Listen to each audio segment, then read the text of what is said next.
And we recovered again, and we were like, you know what, we're gonna go around. The plane went vertical, like definitely straight up.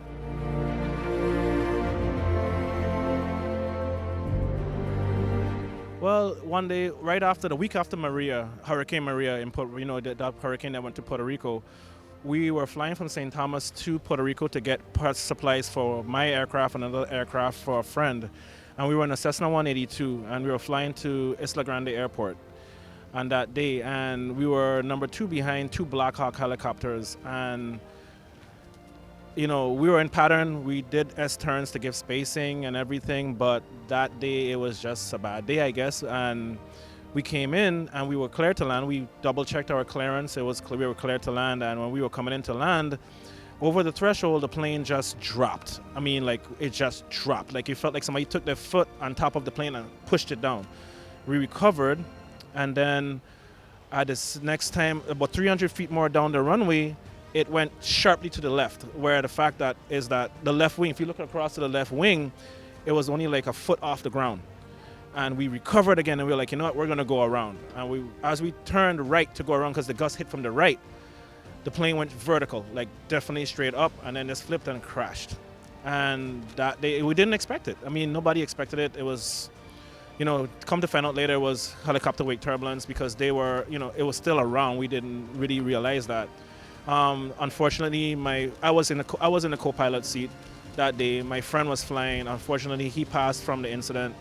I ended up in the hospital for 3 months, 9 surgeries later, broken hip, broken wrist, but I recovered. But I just want to get the notice out that, everybody should look out for that thing. And it's something that is totally avoidable.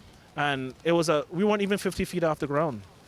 And we crashed between the runway and the taxiway.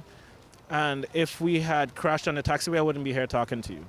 I would not be here. So, I still love aviation. I still, this is my first time to Osh crash, but I want to do it. And I own a 182 myself. But it was something that, it's just gonna hurt. It's gonna hurt. It's not gonna be that bad. Yeah, it was bad.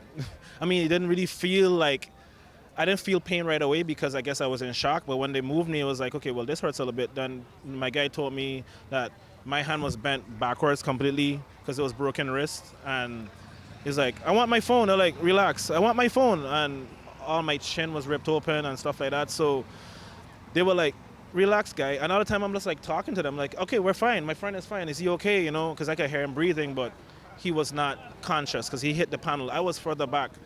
That day, I was upset at some other people before I went to fly, and I have this rule where if I'm not in the frame of mind to fly, I don't fly. And so I was like, no, I'm going to relax and enjoy the flight. So I pushed my seat back. That kind of saved me also because he hit the panel when we hit. So, it was an experience, but that, is the wake turbulence helicopter that we found out after the fact. What I would do next time, honestly, is if we present ourselves with the same situation, is just go around. Avoid it, stay above them and go around and come back in the pattern again. Don't try to even space it. Don't even try to, do your typical wake turbulence avoidance. Forget it, just go around.